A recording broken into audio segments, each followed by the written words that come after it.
हमारी खास पेशकश प्राइम टाइम डिबेट में आपका स्वागत है। केंद्रीय अल्पसंख्यक कार्य मंत्री किरण रिजिजू ने आज लोकसभा में वक्फ कानून को संशोधन के लिए बिल पेश किया है। रिजिजू ने बिल को संयुक्त संसदीय समिति जेपीसी के पास भेजने का भी प्रस्ताव रखा है। इस बिल का कांग्रेस, सपा, एनसीपी, शरद पवार, एआईएमआईएम, टीएमसी, सीपीआईएम,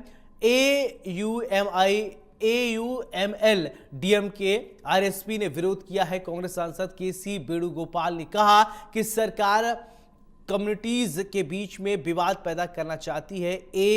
AIMIM सांसद असदुद्दीन ओवैसी ने कहा कि इस बिल को लाकर केंद्र सरकार देश को जोड़ने का नहीं बल्कि बांटने का काम कर रही है। ये विधेयक इस बात का सबूत है कि वे मुसलमानों के दुश्मन हैं।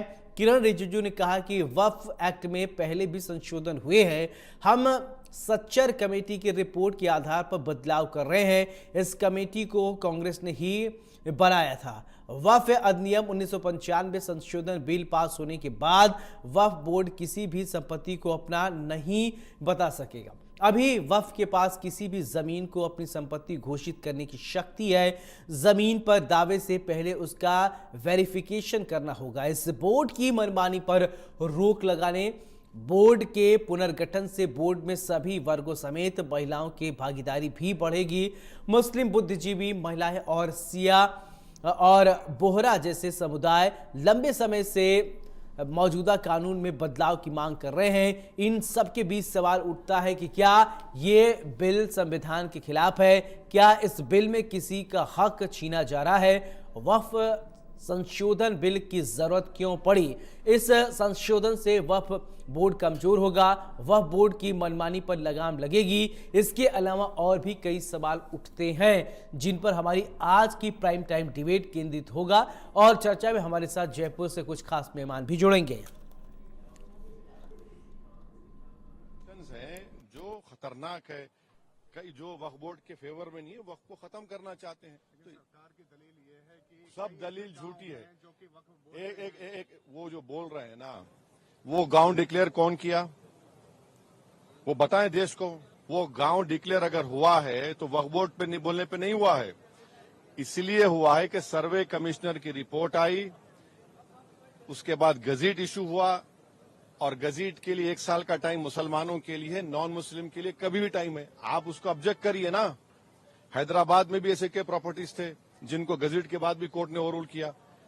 आप मिसालें दे रहे हैं। ये सुनेरी बाग की मस्जिद का अगर डॉक्यूमेंटेशन लाओ, कहां से लाएंगे बताइए? मेरे पास तो मंत्र शंतर नहीं है कि 200 साल पुराने के मरने वालों की रूहों को बुलाकर मंत्री जी के पास ले जाओ कि देखो ये रूह है और ये कह रही कि वक्फ है। ये क्या बात कर रहे हैं? तो ये लेजिस्लेशन नहीं है वक्फ को बुलडोज करके खत्म करने का, मुसलमान ज्यादा लूटने का है। टारगेट कहाँ कर रहे हैं? तो they want to create a atmosphere कि किसी को टारगेट नहीं कर रहे। इसमें महिला, मुस्लिम महिला को जो सशक्तिकरण है वो है, और जो चंद लोगों का कब्जे में है उसके बात है। ये सब आज हमारे मंत्री जी एक्सप्लेन करेंगे, तब तक जब इंट्रोड्यूस करेंगे, बाद में भी उन्होंने डिटेल में बात करेंगे, तब सब क्लियर हो गया। अब मोदी जी का जो हमारा घोष वाक्य है, सबके साथ सबके विकास, सबके विश्वास, सबके प्रयास, ये तो हमारा कमिटमेंट है। It is our commitment. ये तो सब एक कभी भी तुष्टीकरण के राजनीति को लेके they want to misguide some certain people in the community, but we are quite confident that ये सब उनके हित में भी है, पूरा समाज के हित में भी। Already sent to joint parliamentary committee. Sir, Kiran Rijiju said about that this is a recommendation in your tenure, sir. Totally untruth. He's totally misleading the house. He's totally misled the house. That's what. ये bill संविधान के खिलाफ है। क्या इस bill में किसी का हक छीना जा रहा है? वक्फ संशोधन बिल की जरूरत क्यों पड़ी? इस संशोधन से वक्फ बोर्ड कमजोर होगा, वक्फ बोर्ड की मनमानी पर लगाम लगेगा, ये सवाल है। इसके अलावा और भी हम कई सवाल पूछेंगे। तो वक्फ मुस्लिम पक्ष की दलील की अगर बात करें, मुसलमान हरगिज नहीं कबूलेगा। AIMPL ने कहा है वक्फ एक्ट को लेकर AIMPL का ये बयान है। तो वक्फ एक्ट में कोई भी बदलाव मंजूर नहीं। तो वक्फ बोर्ड की अगर बात करें, सरकार जमीन हड़पना चाहती है, AIMPLB ने यह कहा है। तो आखिरकार अब संशोधन से कितना किसको फायदा होगा, किसको नुकसान होगा, आज इसी विषय पर हम चर्चा करेंगे गंभीरता से कि आखिरकार इसकी जरूरत क्यों आन पड़ी ये, और इस जरूरत को देखते हुए कई सवाल भी खड़े होते हैं।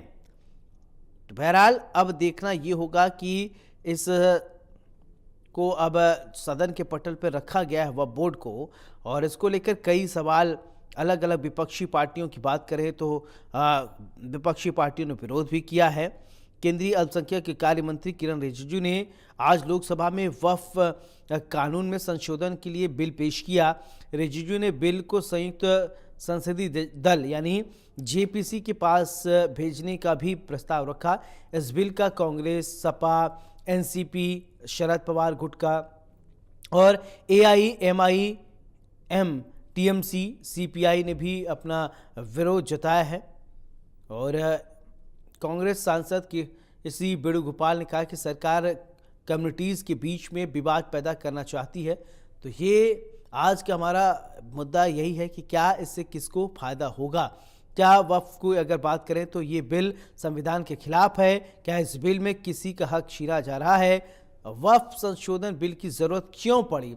तो वक्फ संशोधन पेश की अगर बात करें किसने किसका समर्थन किया, और बीजेपी ने समर्थन किया, और इसके अलावा JDU ने, समाजवादी पार्टी ने विरोध किया, और ये पार्टियां हैं जिन्होंने और TDP जो कि NDA घटक दल की है उन्होंने समर्थन किया है। NCP ने, शरद पवार गुट ने विरोध किया है। शिवसेना शिंदे गुट ने इसका जो है समर्थन किया है। AIMIM यानी असदुद्दीन ओवैसी की पार्टी ने विरोध किया है। LJP ने समर्थन किया, चिराग पासवान की पार्टी है, और TMC ने इसका विरोध किया है। तो हमारे साथ मेहमान जुड़ गए हैं। सबसे पहले परिचय, फिर इसके बाद हम चर्चा की शुरुआत करेंगे। हमारे साथ जावेद कुरैशी, नेता BJP जुड़ गए हैं, बहुत बहुत स्वागत है। पौरुष भारद्वाज, कांग्रेस के हमारे साथ नेता जुड़ गए हैं, आप दोनों का बहुत बहुत स्वागत है। चर्चा की शुरुआत जावेद कुरैशी जी मैं आपसे ही करना चाहता हूं। वक्फ को लेकर आवश्यकता क्यों पड़ी, किसमें संशोधन की जरूरत है, और आप लोग ऐसा सोचते हैं तो क्यों सोचते हैं।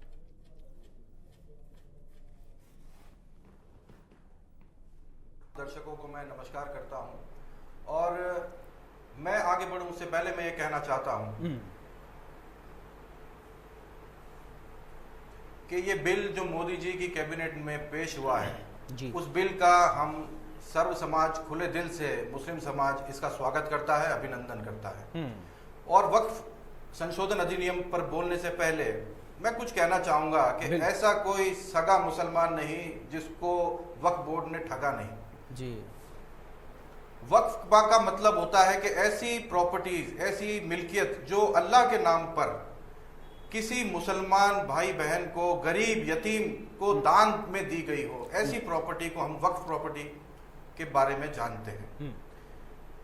पर ये प्रॉपर्टियां जो है ये आजकल भ्रष्टाचार का अड्डा बन चुकी हैं। 40,000 से ज्यादा केस अभी लंबित हैं, और इसके अंदर बहुत जरूरी था ये संशोधन, जिसके अंदर हम लोग सिविल कोर्ट के अंदर जाके भी इन केसेस का निपटारा कर सकें। उसमें महिलाओं को आरक्षण मिले, उसमें जनप्रतिनिधियों को आरक्षण मिले। जनप्रतिनिधि, हमें धर्म से का चश्मा लगाकर नहीं देखने की आवश्यकता है, इसमें धर्म का चश्मा हटाकर सोचने की आवश्यकता है जी। हम जब धर्म से उठकर सोचेंगे, ये कांग्रेस पार्टी ने आज तक कभी भी ये चीजों को ध्यान नहीं दिया। कांग्रेस पार्टी ने आज तक कभी भी मुस्लिम समाज के जो हितों की रक्षा है वो आज तक नहीं की जी, और और उनसे उठकर कभी नहीं सोचा, क्योंकि उनको पता है कि अगर हम ऐसा करेंगे तो हमारा वोट बैंक खिसक जाएगा। जी। पौरुष जी, विरोध क्यों? सौरभ जी, देखिए, मैं सबसे पहले तो इस बात को कहना चाहूँगा कि हम लोग कोई भी कार्य करते हैं तो उस कार्य को करने से ज़्यादा उस कार्य को करने के पीछे हमारी मंशा क्या रही, ये चीज़ महत्वपूर्ण होती है। न्यायालय में भी यदि कोई अपराध का मामला जाता है तो एडवोकेट को सामने वाले दोषी के कृत्य के साथ साथ उसका मोटिव जो होता है उसको साबित करना होता है, उसके बाद ही न्यायालय जो है उसको मामले में फैसला देती है। अभी वर्तमान वाले मामले की हम बात कर ले तो मैं इस बात को कहना चाहूंगा कि एक कहावत होती है कि बासी कड़ी में उबाल लाना।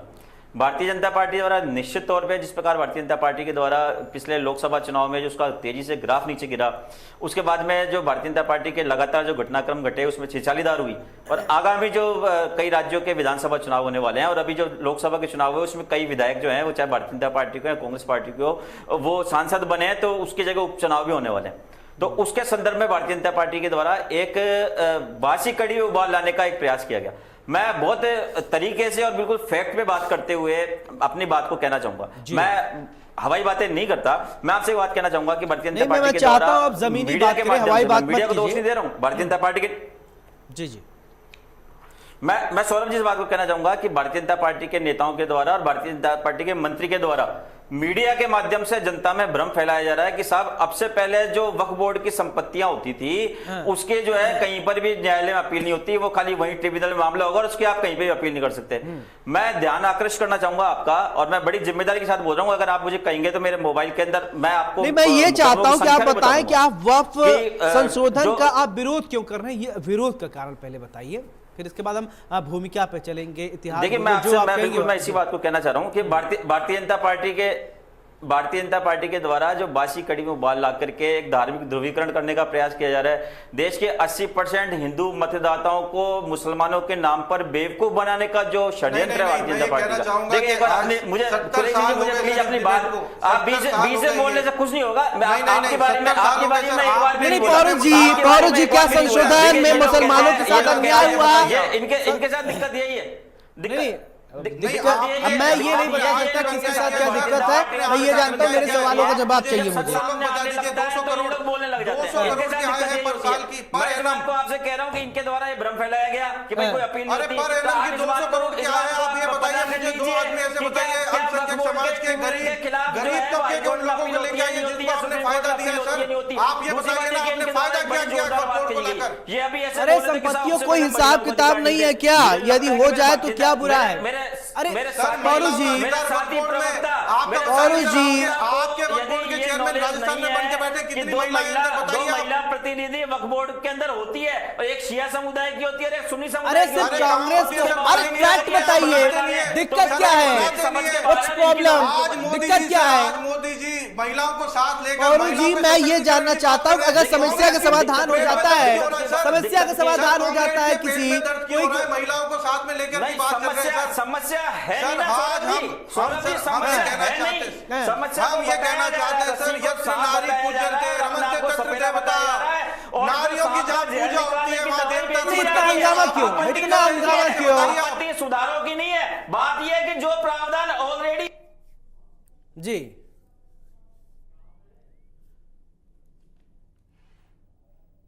चलिए ठीक है जावेद जी, मेरा सवाल आपसे, ठीक है पौरू जी टेक्निकल खामियों की वजह से आप की आवाज नहीं आ रही है। जावेद जी कैसे अगर समस्या इनको नजर आ रही है तो आखिर में समस्या है क्या? जावेद जी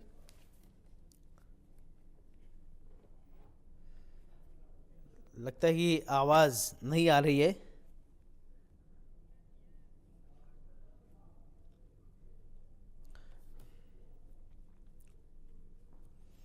तो अब सवाल यह उठता है कि क्या संशोधन से मुस्लिमों के साथ अन्याय होगा? भाई संपत्तियों का अगर किसी हिसाब किताब नहीं रहेगा तो कैसे दिक्कत हो जाएगा? किसी भी चीज का कोई हिसाब तो हो। चलिए ठीक है, हमारे साथ कुछ टेक्निकल खामियों की वजह से हमारे मेहमान जो है वो कैसी बात कर रहे हैं हम? 70 से ज्यादा ग्रुप से डिस्कस हुआ है ये। दूसरी बात सर, प्रावधान पार्लियामेंट में आने से पहले 70 से ज्यादा ग्रुप से डिस्कशन हुआ सर। वक्फ बोर्ड जो होता है वो मुसलमानों की निजी मिल्कियत होती है। इनको ये चीज पता नहीं है कि वक्फ बोर्ड के अंदर जो अधिकारी होते हैं वो सरकारी अधिकारी होते हैं उसके अंदर। और अभी मुझे बताइए केंद्रीय वक्फ बोर्ड जो बना हुआ है उसके अध्यक्ष कौन है, इनसे पूछिए, जानकारी मैं देता हूं इनको जवाब। अरे सर आप क्या बताएंगे हमें, सर आप क्या बताएंगे हमें? आप मुझे इस बात का जवाब दीजिए सर, आप मुझे इस बात का जवाब दीजिए कि किसी प्रॉपर्टी पे मैं ये जानना चाहता हूं विरोध के कारण, विरोध है तो क्यों है, विरोध के कारण बताना पड़ेगा। नहीं देखिए, विरोध ठीक है, विरोध भाई, आप विरोध- लॉजिकल विरोध बात करेंगे। आपसे कहा ना बात, आपसे ये बात कही ना, विरोध इसी बात का है। विरोध इस बात का है कि भारत की राजनीति के अंदर एक सांप्रदायिक ध्रुवीकरण करने की साजिश की जा रही है। एक जो समुदाय, जो 18% समुदाय है, उसको बलि का बकरा बना करके 80%। ऐसा तो नहीं कांग्रेस को मुसलमानों का वोट चाहिए इसलिए ध्रुवीकरण के लिए हंगामा। पौरुष भारद्वाज, ऐसा तो नहीं कि कांग्रेस को मुसलमानों का वोट चाहिए इसलिए। बिल्कुल सही बात कही कि कांग्रेस को मुसलमानों का वोट चाहिए। कांग्रेस मुसलमानों के वोट की भूखी है और ये तुष्टिकरण कर करके सर और कितना गर्भ में डालोगे मुस्लिम समाज को?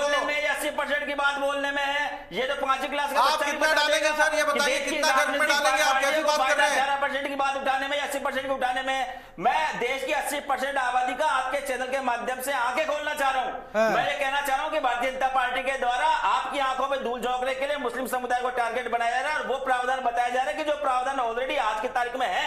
और देखिए, दूसरी बात मैं आपसे इस बात को कहना चाहूंगा कि ये बातें कर रहे हैं कि साहब वक्फ बोर्ड का न्यायालय जो होता है वो पता नहीं कुछ भी फैसला देता है। इनको ये चीज पता नहीं है कि सेक्शन सर आप तो ये बताइए 40,000 मामले लंबित क्यों हैं? सर आप ये बताइए 40,000 मामले लंबित क्यों हैं? अच्छा चलिए, ठीक है, एक बात और पौरुष भारद्वाज जी, एक बात और कि लोकसभा में अटका वक्फ बोर्ड बिल अब जेपीसी में भेजा जाएगा, इसको लेकर क्या कहेंगे? लोकसभा में बिल अटक गया है, अब जेपीसी में भेजा जाएगा, इसको लेकर कुछ कहेंगे क्या पौरुष जी? देखिए, मैं इस बात को कहना चाहूंगा कि निश्चित तौर पे अब से पहले की परंपरा रही है, मोदी सरकार जो है तानाशाह सरकार है कि कोई भी बिल आती है। हमारी सरकारों के समय हुआ जब क्या तानाशाह कर दिया? तानाशाह क्या किया? क्या तानाशाही किया? शाब्दिक नहीं, अगर प्रमाण है तो बोलिए। कांग्रेस की तरह राजतंत्र नहीं चलता सर यहाँ पे। सर्वदलीय बैठक बुलाई जाती थी, सर्वदलीय बैठक बुलाई, सबसे पहले सरकारें जो भी बिल लेके आती थी सर्वदलीय बैठक बुलाई जाती थी, सभी पार्टियों के नेता उसमें शामिल होते थे, उनमें डिस्कशन हुआ करता था, उनमें क्या क्या बिंदु आने वाले उन पर डिस्कशन होता था, फिर कोई पार्टी का नेता उसमें सुझाव देता था, उसके बाद में सरकार उसमें अपने स्तर पर बिल में संशोधन करती थी और उसके बाद में वो बिल जो है संसद में लाया जाता था। ठीक है जावेद जी, मेरा सवाल आपसे, मैं पौरुष जी मैं आपसे आऊंगा लूंगा कि पहले मैं सवाल ये पूछना चाहता हूं, क्या 9.5 लाख एकड़ प्रॉपर्टी का कोई रूल रेगुलेशन नहीं होना चाहिए क्या? जावेद जी पहले आप बताइए, फिर पौरुष जी बोलेंगे। जावेद जी मैं ये जानना चाहता हूँ, क्या ये बात तो मैं इनसे पूछना चाहता हूँ कांग्रेस से, और ये जो फेक, पहले मैं आपको ओपिनियन जानना चाहता हूँ क्योंकि पौरुष जी बहुत ज्यादा फिर इसमें भी कुछ अलग तथ्य देंगे, तर्क देंगे। मैं चाहता हूँ पहले आप बोले, फिर पौरुष जी इसका जवाब देंगे। मैं सर वही मैं आ रहा हूँ सर। सौरभ जी मैं ये कहना चाहता हूं कि ये फेक नैरेटिव जो पिछले कई दिनों से, जैसे ही ये वक्फ बोर्ड का मामला हाईलाइट हुआ है, ये फेक नैरेटिव पूरे भारत के अंदर कठमुल्लाओं द्वारा फैलाया जा रहा है। मुस्लिम समाज को कोई आपत्ति नहीं है, ये मैं आपको बताना चाहता हूं। उसके अलावा 40,000 से ज्यादा मामले अभी वक्फ बोर्ड के अंदर, तमाम जितने भी वक्फ बोर्ड है, 40,000 से ज्यादा मामले पेंडिंग है, उनका कोई धरी-धोनी होना चाहिए कि नहीं होना चाहिए? और दूसरी कोई चीज, किसी भी प्रॉपर्टी के ऊपर वक्फ बोर्ड अगर अपना अधिपत्य जमा देता है तो आप बताइए कि क्या उसका सत्यापन होना चाहिए या नहीं होना चाहिए? हम और क्या कह रहे हैं आपको? दूसरी, हम महिलाओं को इसके अंदर आरक्षण दे रहे हैं सर। जिस 50% से ज्यादा आबादी को वंचित कैसे रख सकते हो? एक शिया समुदाय की होती है, एक सुन्नी समुदाय की होती है। आपके पास कहां है सर, बताइए। राजस्थान वक्फ बोर्ड के अंदर कौन सी महिलाएं बताइए आप? राजस्थान वक्फ बोर्ड में कौन सी महिलाएं बताइए आप? सर आप नेशनल न्यूज चैनल पे क्या बात कर रहे हैं? सर नेशनल न्यूज चैनल पे क्या बात कर रहे हैं आप बताइए। जानकारी नहीं है तो इसका मतलब ये थोड़ा, अरे आप बता दीजिए मेंबर कौन है? सर हमें जानकारी नहीं है, मान लिया, पर आप मेंबर बता दीजिए ना कौन है? 40,000 मामले पेंडिंग है। मेंबर कौन है बता दीजिए ना सर। जी, शिया मुस्लिम कौन है? 200 करोड़ की आय सर। अरे पौरुष जी इसको राजनीतिक लाभ लेंगे क्या? राजनीतिक लाभ के लिए ज्यादा दर्द हो रहा है पेट में क्या? राजनीतिक लाभ तो ये ले रहे सौरभ जी, राजनीतिक लाभ तो ये ले रहे। मैं ये जानना चाहता हूँ पौरुष जी आपसे, पौरुष जी मेरा सवाल आपसे, क्या महिलाओं को वक्फ बोर्ड में शामिल करना नहीं चाहिए? क्या महिलाओं को वक्फ बोर्ड में शामिल नहीं करना चाहिए? आज मुस्लिम देशों में महिलाएं प्रधानमंत्री बन रही हैं, भारत में भी मुस्लिम महिलाएं सांसद विधायक भी हैं, तो उनको लेकर महिलाओं को लिए कुछ कहेंगे क्या? सर ये मोदी सरकार है जिसने 55% आरक्षण देने का विधानसभा लोकसभा में काम किया है। आपसे निवेदन करूंगा कि अपनी बारी में बोले सौरभ जी। दर्शक आप हमारे बीच में बोल रहे हैं सर, आप हमारी बात सुनने नहीं। मैं चाहता हूँ नहीं ऐसा नहीं है, गंभीरता से बात करेंगे क्योंकि ये गंभीर विषय है। ठीक है, मैं इस बात को कहना, सौरभ जी मैं इस बात को कहना चाहूंगा। सौरभ जी मैं सिर्फ एक सेकंड चाहूंगा बस, वो सवाल आप मेरी तरफ से बुलवाइए। जी मेरा एक सवाल है, 200 करोड़ की आय वक्फ बोर्ड की, सालाना आय है 200 करोड़ की सर जी। आप मुझे इनसे ये पूछ के बता दीजिए सौरभ जी कि उस आय में से मुस्लिम समाज का इन्होंने कितना फायदा किया है और कितने पौरू जी मेरे माध्यम से जो पूछ रहे हैं जावेद कुरैशी जी, उसका जवाब आप दे दीजिए। इनको बता, एक बार बता दें सर, ये पता चल जाएगा।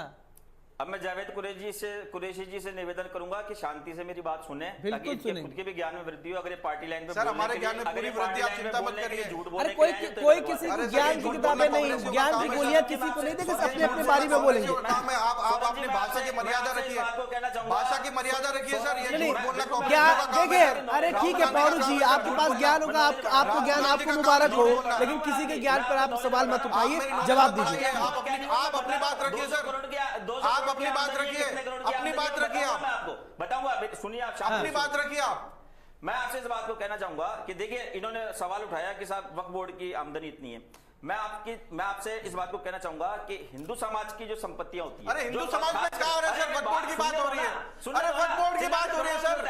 हिंदू समाज के देवस्थान बोर्ड की संपत्तियां होती है, सौरभ जी आपको पता है। और देवस्थान विभाग ने पुरानी संपत्ति किराए पे आज भी मेन शहर के अंदर 5 रुपए प्रति महीने का किराया, 10 रुपए प्रति महीने का किराया, 100 रुपए प्रति महीने का किराया देवस्थान बोर्ड की संपत्ति। ठीक है जावेद जी, मैं आ रहा हूँ, सुन लीजिए। हिंदू विरोधी चेहरा सामने आ चुका है। पुराने जमाने में किराए पे दे रखी है, उनके विवाद न्यायालयों में चल रहे हैं, कहीं हाई कोर्ट में चल रहा है, कोई सुप्रीम कोर्ट में चल रहा है, कोई वक्फ बोर्ड में मामला चल रहा है। तो आपका किराएदार, अगर आपने किसी को पहले के जमाने में सस्ती दे दी और अगर आज वो रेट आपकी मार्केट रेट बढ़ गई, तो आपने उसको दुकान को खाली कराने का दावा किया ना आपने।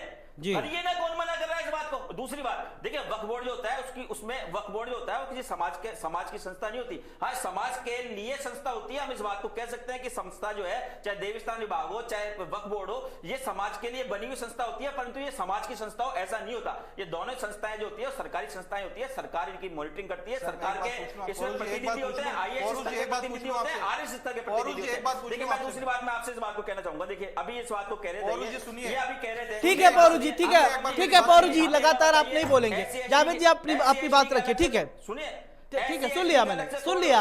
जावेद जी को भी बोलने दीजिए, दोनों लोग डिबेट में बोलेंगे, एक व्यक्ति नहीं बोलेगा। ठीक है। अब ठीक है जावेद जी, आप कुछ कह रहे थे, अपनी बात कंप्लीट कीजिए।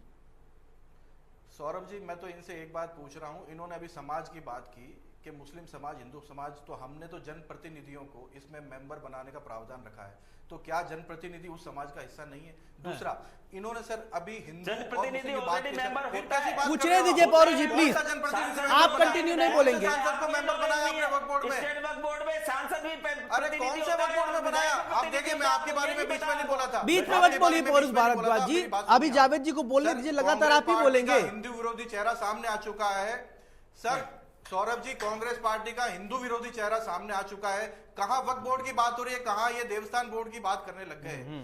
मैं अभी वक्फ बोर्ड के वक्फ संशोधन अधिनियम, आप मेरी जानकारी मत बढ़िए सर, आप अपनी जानकारी पे ध्यान रखिए। नहीं, आप लोग अपनी जानकारी पे कॉन्फिडेंस रखिए, विश्वास कीजिए। हिंदू समाज के मंदिर होते हैं, उनको उनकी मॉनिटरिंग करने के लिए, उनकी रेगुलेटरी करने के लिए देवस्थान विभाग होता है। इसी प्रकार से मुस्लिम समाज की संपत्तियां, धार्मिक संपत्ति होती है, उनकी निगरानी करने के लिए वक्फ बोर्ड होता है। मैं ये बात कह रहा हूँ। यत्र नारी पूज्यते, ये बात हिंदू के नारी पूज्यते सर, एक मिनट रुक जाइए, समझ में नहीं, रूम सुन जाइए। मैंने ये बात कह दी कि और जी ऐसे बोलने से कुछ नहीं होता। की रक्षा करने के लिए, उनका प्रबंधन करने के लिए देवस्थान विभाग होता है। संसद के अंदर भी यही बात हिंदू समुदाय के सर, संसद में भी इनका यही ड्रामा रहता है। दिक्कत यही होती है, भारतीय जनता पार्टी के रेटी रटाई लाइन होती है इनके, जो सर संसद में भी इनका यही ड्रामा रहता है, वो चला देते हैं। संसद में भी यही ड्रामा रहता है सर। हिंदू विरोधी कांग्रेस कैसे हिंदू विरोधी हो गई भैया?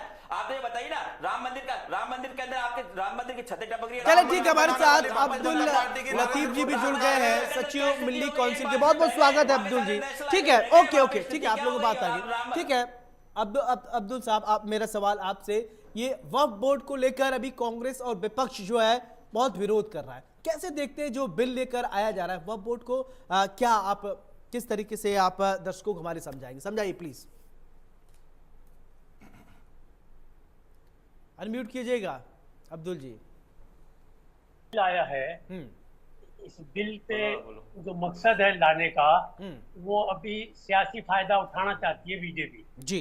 अभी 2 जगह इलेक्शन है, हरियाणा, महाराष्ट्र, और इन इलेक्शनों में ये बीजेपी की सोच है कि हम कहीं ना कहीं मुसलमानों को परेशानी में।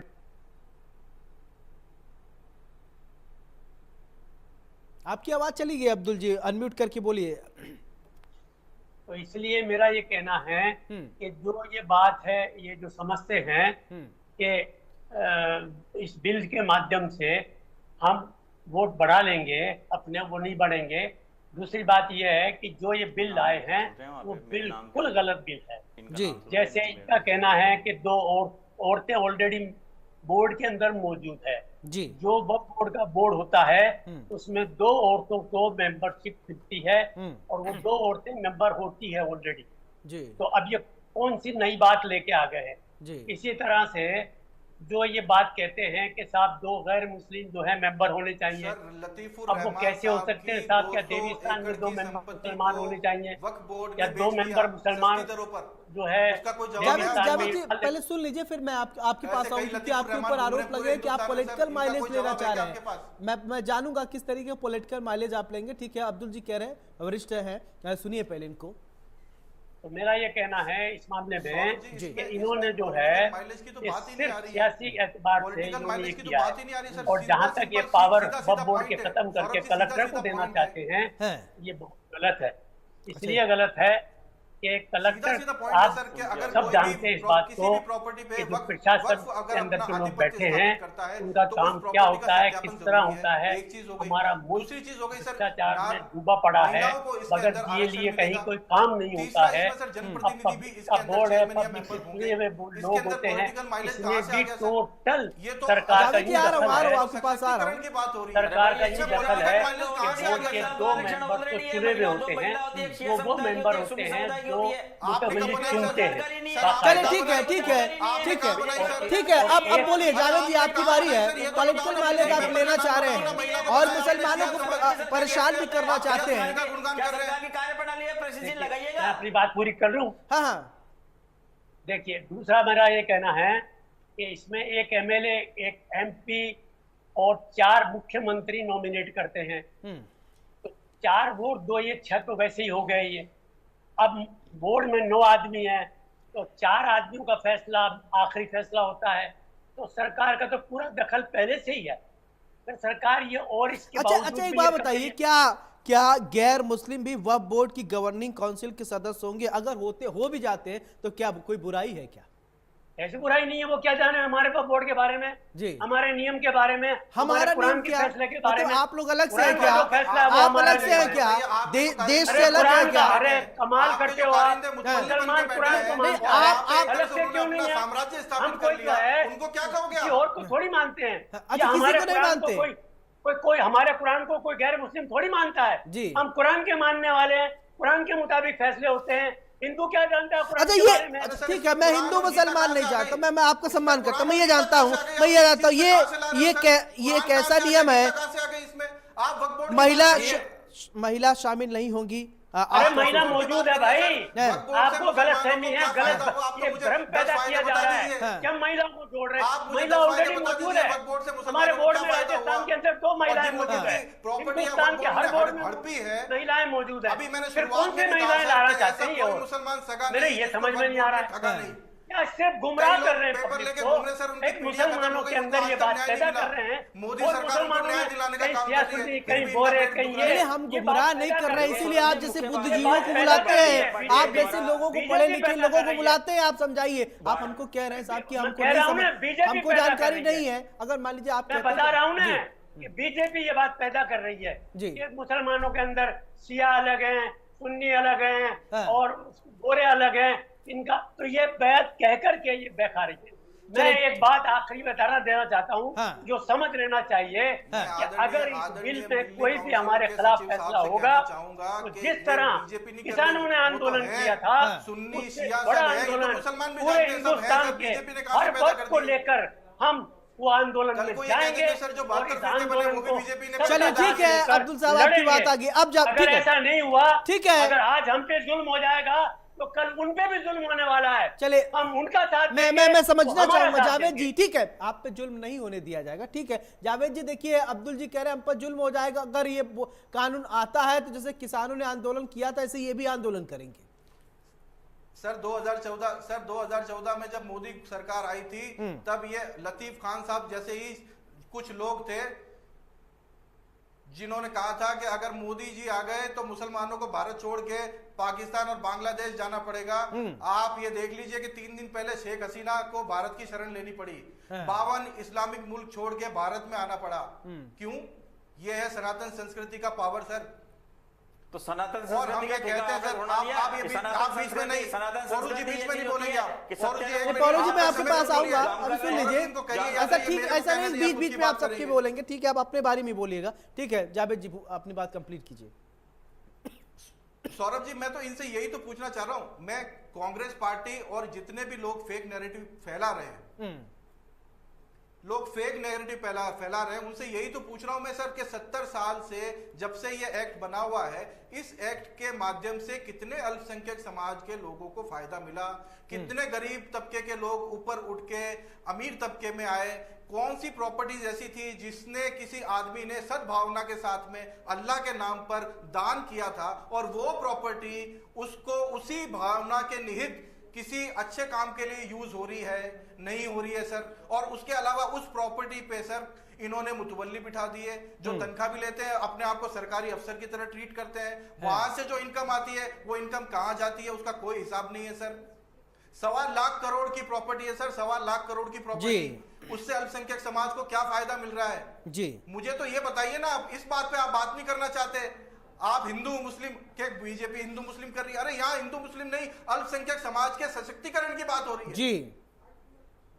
चले ठीक है, अब पौरुष जी जवाब दीजिए, क्योंकि जावेद जी ने जो सवाल पूछे हैं, सबसे ज्यादा आपने राज किया है, तो आपको बताना चाहिए क्या लाभ हुआ, ऐसे कुछ फायदा हुआ है, और फिर इसके बाद जो फायदा हुआ फायदा बताएंगे। लतीफ साहब बताएंगे। 200 करोड़ की एनुअल इनकम, ठीक है, ठीक है। अब देखिए मेरी बात सुनिए। हाँ, अब आपकी बारी, आप ही जो मैंने बात पहले कही वो बात मैं अब कह रहा हूँ कि हमारा जो सरकारी तंत्र है वो किसी जगह अच्छा होता है, किसी जगह खराब होता है। तो सरकारी तंत्र की जो कार्यशैली होती है, वक्फ बोर्ड में भी वो कार्यशैली है, देवस्थान विभाग में वो कार्यशैली है, जेडीए नगर निगम चले जाएंगे तो वहां पर भी वही कार्यशैली है, और पुलिस विभाग में चले जाएंगे तो वहां पर भी वो कार्यशैली है। किसी विभाग में चले जाएंगे तो जो हमें आवश्यकता है वो समूचे तंत्र को विकसित करने की और उसका पुनर्निर्माण करने की आवश्यकता है। पर आप तो क्या कर रहे हैं, आप तो धर्म विशेष को टारगेट कर रहे हैं, और धारा और प्रावधान क्या लेकर के आ रहे हैं? प्रावधान आप वही लेकर के आ रहे हैं कि जो ऑलरेडी है। अब जैसे कि अभी आपको साथ बैठे हुए हैं, वो इस बात को कह रहे हैं कि भाई 2 महिलाएं होती हैं। नहीं, ये लोग डिंडोरा, जावेद जी ने जो सवाल पूछा है, क्या लाभ मिला इस बोर्ड से अल्पसंख्यकों को, फायदा क्या हुआ? फायदा जुड़ाइए, फायदा जुड़ाइए, फायदा जुड़ाइए, फायदा जुड़ाइए, आप क्या फायदा हुआ? फायदा कह रहा हूं ना मैं आपसे, मैं आपसे कह रहा हूं ना, आप समझिए इस बात को कि जो देवस्थान विभाग होता है और या फिर जो वक्फ बोर्ड होता है, इनका जो काम होता है वो अपने अपने धर्म से जुड़ी हुई संपत्तियों के मैनेजमेंट करने का होता है, उनकी देखरेख करने का काम होता है इनका। जब इनके पास ये संपत्तियां होती है, इन संपत्तियों को ये लोग किराए पर भी चलवाते हैं, ये लोग संपत्तियों को लीज पे भी देते हैं, देवस्थान विभाग भी देता है और वक्फ बोर्ड भी देता है, और इनके अपने अपने न्यायालय होते हैं, देवस्थान विभाग में भी न्यायालय होते हैं, जहां पे कि देवस्थान से जुड़े हुए कोई विवाद होते हैं उनका निपटारा किया जाता है, वक्फ बोर्ड में भी न्यायालय होता है। जेडी जो देवस्थान विभाग के जो न्यायाधीश होते हैं, जो वहां के न्यायालयों में होते हैं, वो हाईकोर्ट के द्वारा नियुक्त न्यायाधीश जो आरजेएस होते हैं वो होते हैं। यहाँ पर भी वो सेम सिस्टम होता है। तो इसको हिंदू मुसलमान करके क्यों अलग अलग किया जा रहा है, मेरी समझ के बाहर है। दूसरी बात देखिए, ये कह रहे थे बोले साहब हमने संपत्तियां जो है हमारी वो कहां से आई, संपत्ति इनको नॉलेज नहीं है इस चीज की। इसकी संपत्ति की शुरुआत हुई थी वक्फ बोर्ड की, जब आजादी के बाद में जो हमारा जो देश का जब बंटवारा हुआ, उसके बाद में जो भारत से जो हमारे मुस्लिम भाई जो है छोड़ करके पाकिस्तान चले गए, उनकी यहाँ पे संपत्ति रह गई। उसके अलावा कुछ जो मुस्लिम समाज के जो समृद्ध लोग थे, उन्होंने चलिए अब्दुल लतीफ जी, ठीक है, ठीक है, ठीक है, ठीक है, पौरुष जी, अब मैं फायदा पूछ रहे थे, हुआ भी फायदा है कि सिर्फ ठीक है, ठीक है, ठीक है पौरुष जी, अब्दुल लतीफ जी क्या फायदा हुआ? ठीक है, पौरुष जी जो कह रहे हैं फायदा हुआ, फायदा, ठीक है, ठीक है, और पैनलिस्ट को बोलने देंगे, आप ही बोलेंगे, ठीक है, फायदा बताएंगे ना, अब्दुल लतीफ जी बता रहे हैं फायदा। कैसी बात कर दी सर इन्होंने। अब्दुल लतीफ जी सुनिए, फायदा वो किसी भी राजनीतिक पार्टी की नहीं है, वो बताएंगे क्या फायदा हुआ। सही सर, बताइए क्या फायदा हुआ। देखिए, पहली बात तो मैं ये बता दूं कि बीजेपी क्यों कानून ला रही है। ये हमारी अरबों खरबों की जो जमीनें हैं, ये हमसे छीन कर अंबानी रंडानी जैसे लोगों को देना चाहती है। जिसका एक प्रमाण तो ये है कि बॉम्बे में जो है अंबानी का जो भवन है, वो सारा भवन अडानी से दिक्कत नहीं, मैं पूछ रहा हूं आपको फायदा क्या है सर, ये बताइए। वो जो है इनके यही काम करते हैं, और वो भवन हमारी सारी प्रॉपर्टी के ऊपर बना हुआ है। दूसरा फायदा मैं हमारा बताता हूँ कि हम अगर इसे बचा लेंगे तो हमारी जमीन बचेगी। और इसके फायदे बता रहा हूँ मैं कि वक्फ बोर्ड जो है वो स्कूल चलाता है, अस्पताल चलाता है और मस्जिदों के इमामों को तनख्वाहें देता है और गरीबों को जो है। अच्छा अब्दुल साहब मैं ये जानना चाहता हूँ, क्या 9.5 लाख एकड़ प्रॉपर्टी का कोई रूल रेगुलेशन नहीं होना चाहिए? ठीक है आप लोग अपने अपने बारे में बोलिए प्लीज। अब्दुल साहब से भी सवाल लेने दीजिए। बता रहा हूँ सुनिए आप। रूल रेगुलेशन बना हुआ है, वक्फ एक्ट के मुताबिक वो सारा हो रहा है और वक्फ का कोई जमीन बेच नहीं सकता।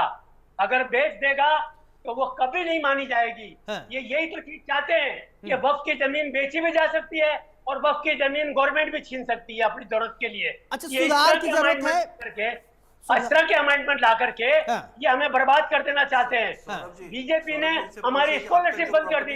बीजेपी चाहती है कि वक्फ का मामला भी खत्म हो जाए ताकि हम अनपढ़ रह जाएं और अनपढ़ रह करके। आपको कौन कहता है अनपढ़ रहने के लिए? नहीं, आप यही कह रहे हैं भाई, हमारे को जहाँ से मदद मिलती है वो खत्म हो जाएगी। खत्म हो जाएगी तो हम अनपढ़ ही तो रहेंगे और क्या रहेंगे बताइए आप। सरकार तो कुछ देना नहीं चाहती है और जहाँ से हमें कुछ मिल रहा है वो भी बंद कर देना चाहती है, वो भी अपने हाथों में ले लेना चाहती है। इसका मतलब क्या है? एक ये बात बताइए, सेना रेलवे के बाद वक्फ के पास सबसे ज्यादा जमीन है, इनका फायदा सरकार ने नहीं दी।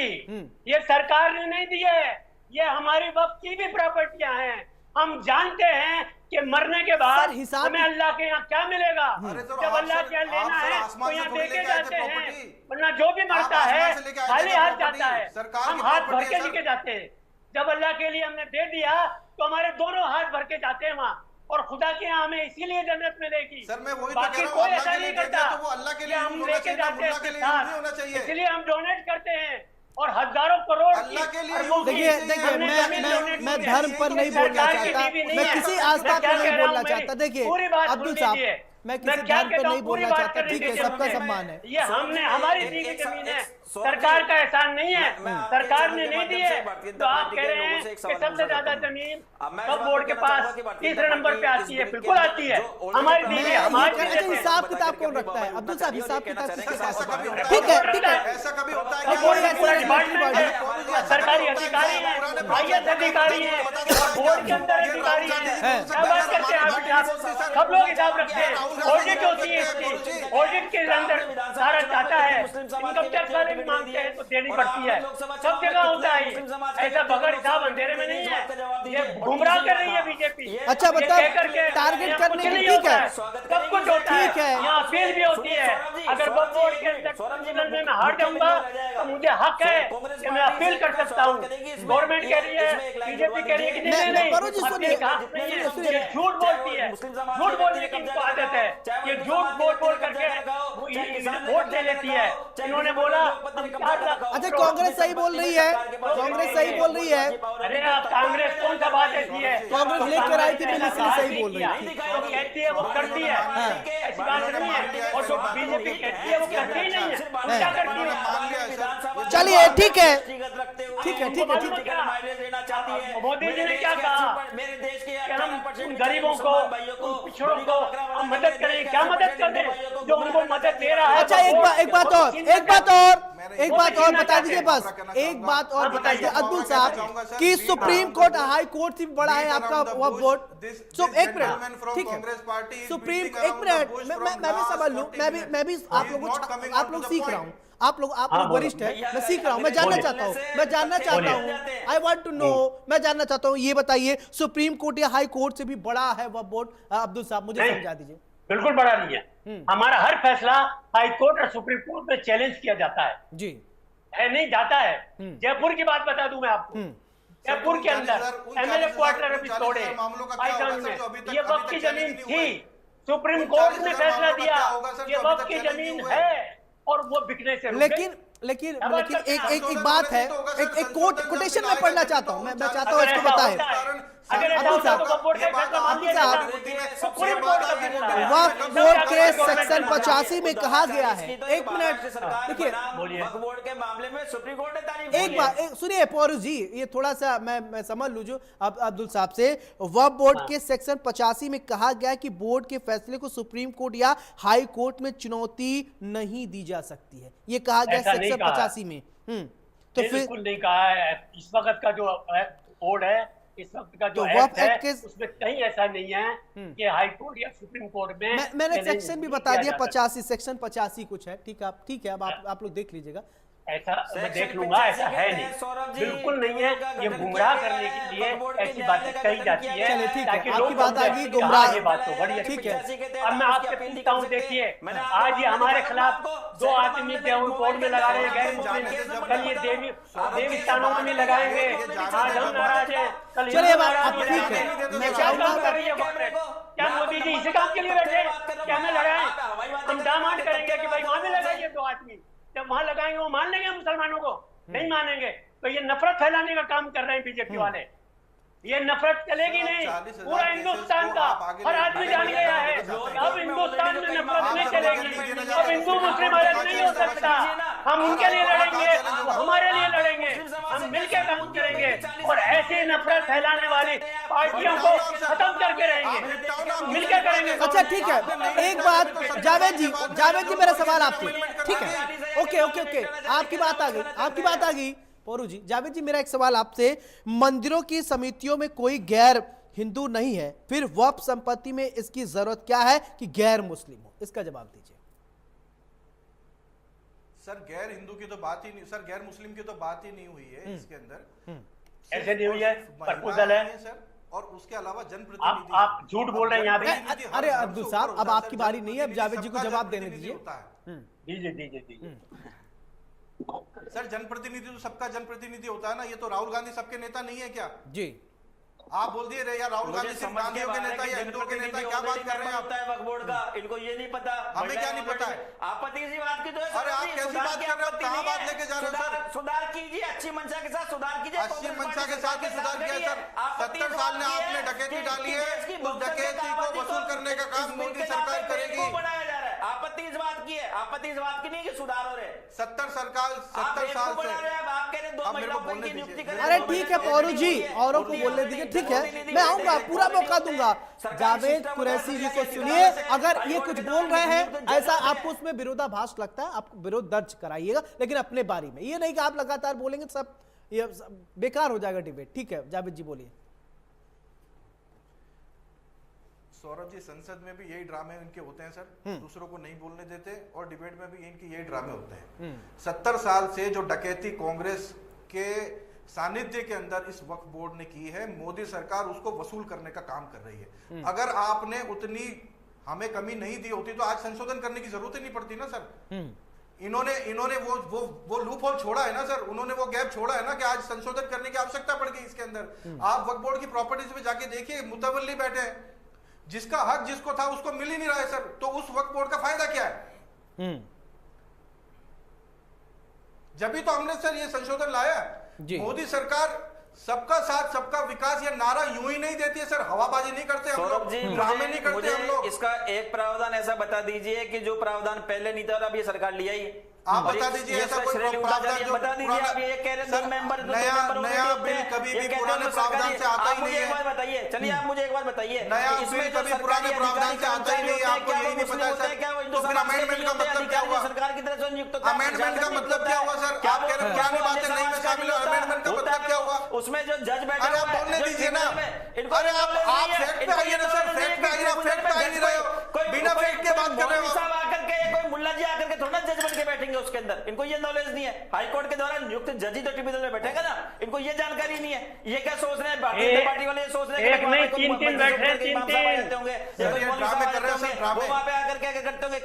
कैसी बातें हो रही है? हाईकोर्ट के, आप हाईकोर्ट के द्वारा नियुक्त जज के की निष्ठा पे आप प्रश्नवाचक चिन्ह लगा रहे हैं। आप तो रेंट कंट्रोल नहीं लगा रहे, वो एक्ट के मुताबिक करते हैं, कानून की बात है वहाँ। वो SC ST कानून है के अत्याचार वाली जो कोर्ट में बैठी है, आप लोग कह देंगे बोले तो साहब चले ठीक है, अच्छा ठीक है, अब मैं ठीक है, वाकई में दिक्कत है। सुनिए आप, ठीक है, एक मिनट पौरुष भारद्वाज जी, पौरुष जी, मेरा सवाल आपसे, अब ठीक है, आप लोगों ने एक दूसरे के टाइम पे बोल लिया बीच बीच में, लेकिन अब फाइनल कमेंट का वक्त हो गया, आप लोग अपने टाइम पर ही बोलेंगे। अब सर 10 सेकंड दीजिए सर, ठीक है, 10 सेकंड में जल्दी एक बहुत इंपॉर्टेंट बात कह रहा हूं। हाँ, सर, बोलिए। राजस्थान के अंदर वक्फ बोर्ड के चेयरमैन को राज्य मंत्री के दर्जा देने का सबसे पहले जो काम किया वो वसुंधरा राजे ने किया सर। हाँ। हमारी भारतीय जनता पार्टी ने किया सर। ये कहां बात कर रहे हैं कि मुल्ला के बैठ जाएंगे, मौलवी आके बैठ जाएंगे। राज्य मंत्री का दिया सर दर्जा, पहली बार वसुंधरा सरकार, भारतीय जनता पार्टी की वसुंधरा राजे सरकार ने दिया। ये भारतीय जनता पार्टी की नीति देखिए, मैं ऐसे कह रहा हूं, क्या बात कर रहे हैं सर? मैं तो कह रहा हूं कि हाईकोर्ट के द्वारा चलिए, ठीक है, ठीक है, हो सकता है अभी कुछ बाकी है, प्रोसेस बाकी है, बहुत दिक्कत हो रही, ठीक है। अब मैं चाहूंगा फाइनल कमेंट की तरफ बढ़ते हैं, और अब्दुल लतीफ जी, मैं चाहूंगा आप अपनी ओपिनियन रखिए, फाइनल कमेंट एक एक करके तीनों के पास आऊंगा, अपना जो है ओपिनियन आप रखेंगे, लेकिन गुजारिश है कि आप अपने टाइम पर ही बोलिएगा तीनों लोग। अब्दुल जी, देखिए, मेरा कहना यह है कि सरकार को ये चाहिए, बीजेपी सरकार को ये चाहिए कि ये इस तरह के कोई भी काम ना करें जिसके अंदर अराजकता फैले जी। ऐसा कोई काम करने से देश का बुरा होगा, नुकसान होगा, और ये नुकसान जो है हमारे लिए बड़ा घाटे का सौदा होता है देश के लिए। ये वोट के लिए सियासत चला रहे हैं, वोट के लिए इस तरह के मामला ला रहे हैं। इलेक्शन तो होते ही रहते हैं, जब इलेक्शन होता है तभी इन्हें मुसलमान याद आते हैं, तभी मुसलमानों के खिलाफ कोई बात ले आते हैं और उसका इलेक्शन में फायदा उठाते हैं। इन्होंने जितने भी फायदे उठाए, इसी तरह इन्होंने राम मंदिर के नाम से वोट मांगने, नहीं, सबका साथ सबका विकास से आपको फायदा नहीं हो रहा है, इनको वोट नहीं मिला, अयोध्या में हार गए, तो ये तरकीब छोड़ दें। ये अब ये धर्म के नाम पर वोट नहीं मिलता है। जावेद जी, हिंदुस्तान का हिंदू मुसलमान सब जान गया कि ये धर्म के नाम पे बीजेपी वोट लेकर के हमें बेवकूफ बनाती है, हमसे लंबे चौड़े वादे करती है, ये देंगे, वो ठीक देंगे, है, वो अगर देंगे, 15 लाख देंगे, इतनी नौकरियां देंगे। मैंने फाइनल कमेंट में आपका ओपिनियन वक्त को लेकर पूछा था, आप इधर उधर डिरेल हो गए, आपने अपना टाइम गवा दिया, ठीक है, ठीक है, जनता जान गई है आपका समय खत्म, झूठ बोलकर वोट, ठीक है, वोट तो मिल रहा है ना, नफरत नहीं चलेगी, ठीक है, हिंदू मुस्लिम सिख ईसाई सब इस बात को जान गए हैं और सब दुखी हैं इस नफरत की राजनीति से। हम प्रार्थना करते हैं प्राइम मिनिस्टर महोदय से कि प्राइम मिनिस्टर महोदय साहब, आप अपनी नीति बदलें, भाईचारे की नीति पे आएं, ताकि हमारा देश आगे बढ़े, तरक्की करे, ठीक है, और हमारा देश। ठीक है जावेद जी, फाइनल कमेंट। ठीक है जावेद जी, फाइनल कमेंट। मैं आगे बढ़ने से पहले सिर्फ एक बात कहना चाहता हूं कि अल्पसंख्यक समाज का यदि कोई सबसे बड़ा दुश्मन कहलाएगा तो आज जो लोग इस वक्फ संशोधन बिल को अपोज कर रहे हैं और इसके बारे में फेक नैरेटिव फैला रहे हैं, वो लोग अल्पसंख्यक समाज के सबसे बड़े दुश्मन हैं, क्योंकि मोदी जी इस वक्फ संशोधन अधिनियम के तहत अल्पसंख्यक समाज को सशक्तिकरण प्रदान करना चाहते हैं। ठीक है। दूसरा, नारियों को, महिलाओं को सशक्त करना चाहते हैं, और मैं संस्कृत का एक श्लोक पढ़ रहा था, इन्होंने पढ़ने नहीं दिया, कि यत्र नार्यस्तु पूज्यन्ते रमन्ते तत्र देवता, यत्रेस्तास्तु न पूज्यन्ते सर्वास्तर फलाह क्रिया। मतलब जहां नारियों की पूजा होती है वहां देवता निवास करते हैं, और जहां स्त्रियों की पूजा नहीं होती वहां उनके किए गए समस्त जो अच्छे कर्म हैं। चलिए, बहुत अच्छी बात है, बहुत अच्छी बात आपने कही। ये लोग सर महिलाओं को भी सशक्तिकरण के विरोध में है, तभी ये लोग सौरभ जी, मुझे लगता है कि भारतीय जनता पार्टी के नेताओं के खिलाफ कर रहे हैं। जब देश को ओलंपिक दिलाने वाली, गोल्ड मेडल दिलाने वाली बेटियों के साथ जब इनकी पार्टी के सांसद ने दुराचार किया और वो एफआईआर दर्ज कराने के लिए जब दिल्ली के जंतर मंतर पर धरने में बैठी, उस समय भारतीय जनता पार्टी के लोगों को भारतीय जनता पार्टी का नारियों का उपयोग अपनी सुविधा के अनुसार करेगी। और देखिए, दूसरी बात मैं आपसे इस बात को कहना चाह रहा हूँ, मैं यहाँ पर बैठ करके हमारी आपत्ति इस बात की नहीं है कि संशोधन क्यों पेश हुए, हमारी आपत्ति इस बात की है कि जो प्रोविजन ऑलरेडी हमारी सरकार करके गई थी उसको आप बासी कड़ी में उबाल ला करके जनता के सामने परोस के आने वाले विधानसभा चुनाव में। अच्छा, एक बात महिलाओं का प्रोविजन, भारतीय जनता पार्टी जो लेकर आ रही है, अच्छा जितनी भी बिल या संशोधन कुछ लेकर आ रही, हर चीज का विरोध, कुछ भी आप लोगों को अच्छा नहीं लगता, चाहे वो कुछ भी लेकर आए, लेकिन विरोध करना है। मतलब विपक्ष का मतलब यही ना, विपक्ष मतलब विरोध, आप जनता को कहेंगे मतलब यही ना, विपक्ष का मतलब विरोध करना। कुछ अच्छा हो तो उसको हाँ कर दिए। बहुत बहुत शुक्रिया पौरुष भारद्वाज जी, बहुत बहुत शुक्रिया जावेद जी, बहुत बहुत शुक्रिया, और अब्दुल साहब आपका भी बहुत बहुत शुक्रिया हमारे साथ